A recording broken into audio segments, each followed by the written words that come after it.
And we can move to some other presenters. I can see that Professor Sharon Susannah is here. Professor, would you be able to present now? Yes, ma'am, I'm here. Okay, so Professor is from the American College, Madurai. And her presentation is on deconstructing the status quo in C.S. Lewis's Chronicles of Narnia. Yes, ma'am, I would like to share my screen. Okay.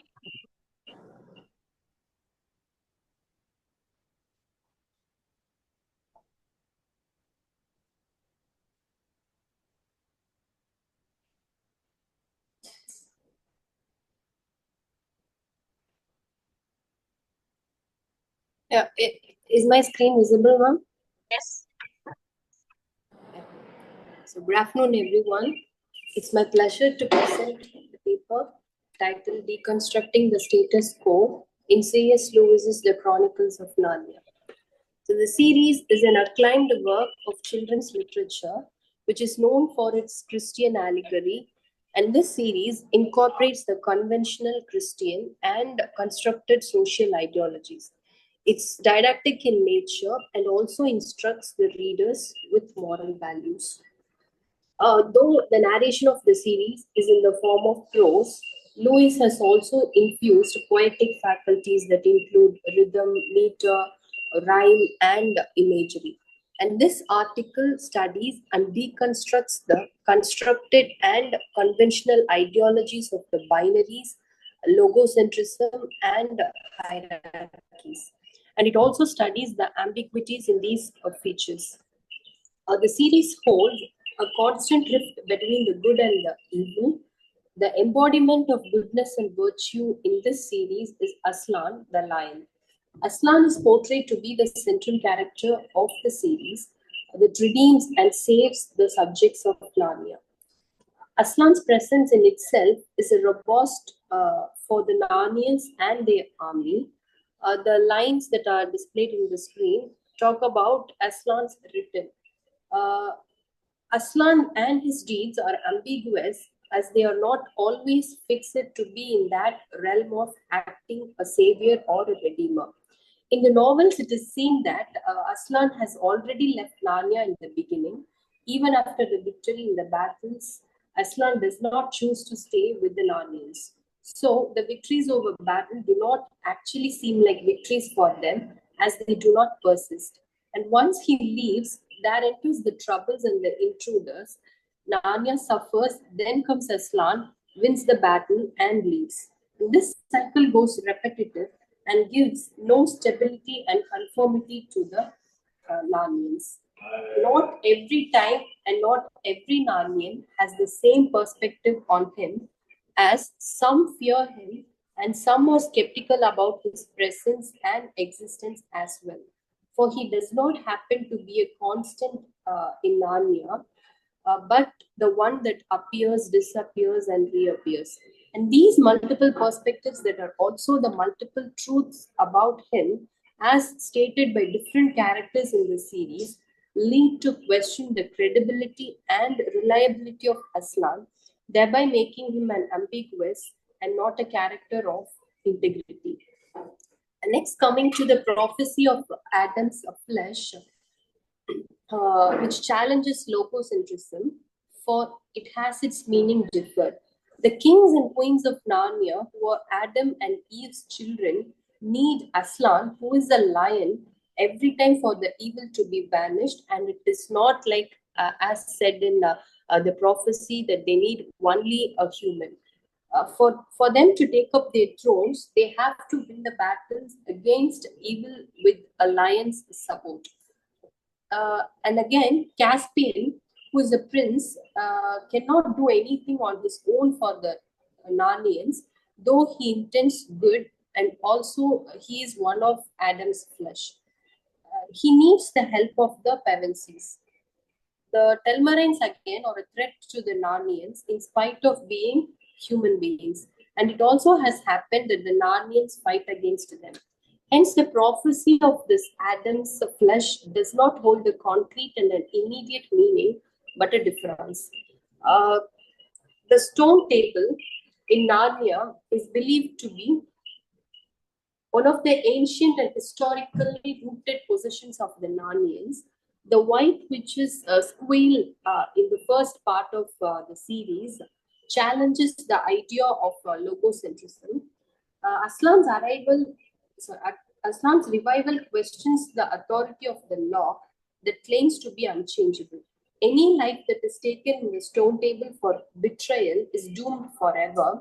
Aslan's willing sacrifice of his own life in place of Edmund's has a magic in it, and so he revives. This challenges logocentrism as the meaning is differed, dependent on the context, and the language in itself is unstable. For the real betrayer, Edmund has not got into the stone table and is set free, and the one that has been slain in the stone table is back again to life. This contradicts the law of the stone table, thereby differing the meaning. The narration of the series also dismantles the constructed hierarchies of the ecosystem. The status quo that is enjoyed by the human beings is dismantled. The series portrays all the other living and the mythical creatures like horses, beavers, foxes, bears, squirrels, centaurs, fawns, dryads, dwarfs, unicorns, dragons, and other similar creatures equally intelligent and complex as human beings. This destabilization of the human animal binary dissolves the line between them that has made humans superior and privileged so far.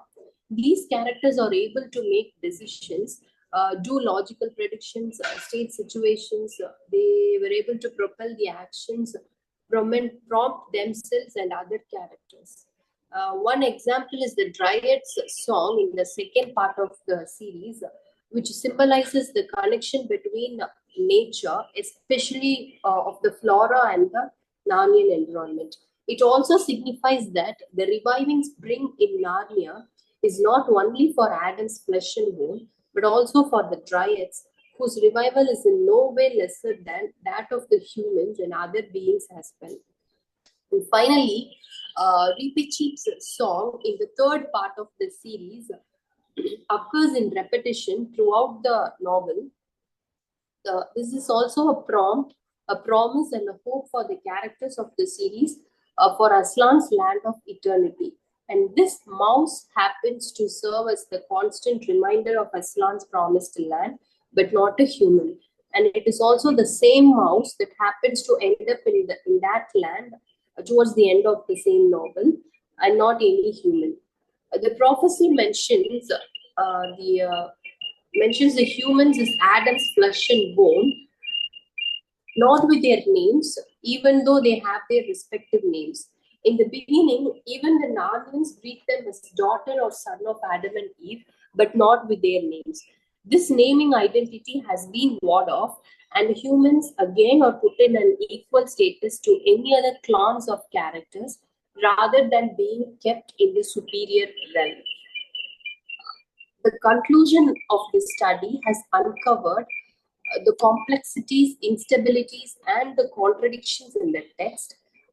The study has also invited the researcher to engage with the text, considering its nuances and recognize the layers of meaning that are often in flux. The scope of the research being a deconstructive reading to the prose form of narration of this series would also unleash the same. Thank you. Thank you, ma'am.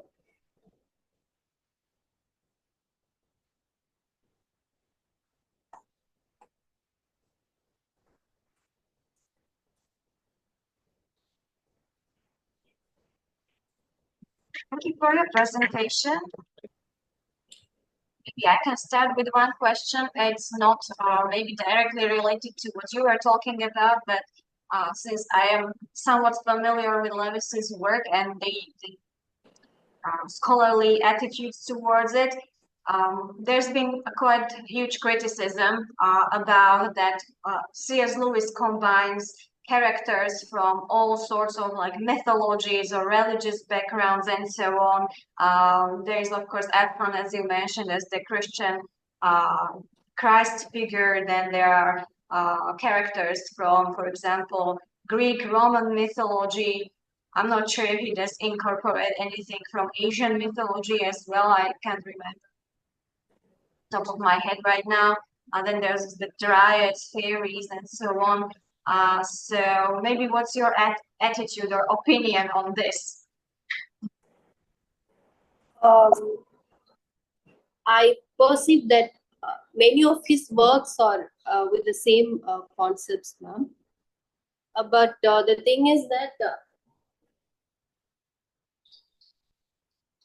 I believe that he has his own personal ideologies and he has incorporated his personal beliefs into whatever he is writing.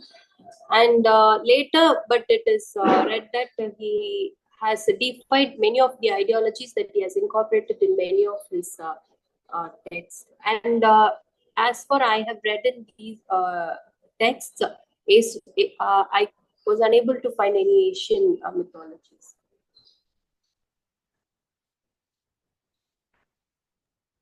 Yeah, because I think it relates to what you were talking about, that this creates like the deconstruction of the stories, and we have all these different backgrounds, mythological backgrounds, but at the same time, he kind of like promotes the idea that certain truths or certain virtues or values are universal, that they are common to all these cultures, they are common to everyone all around the world.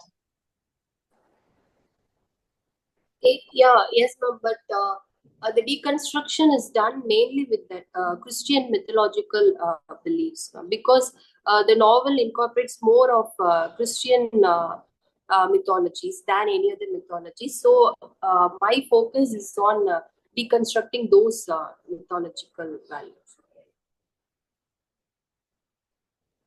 Yeah, thank you. Thank you. Any other questions?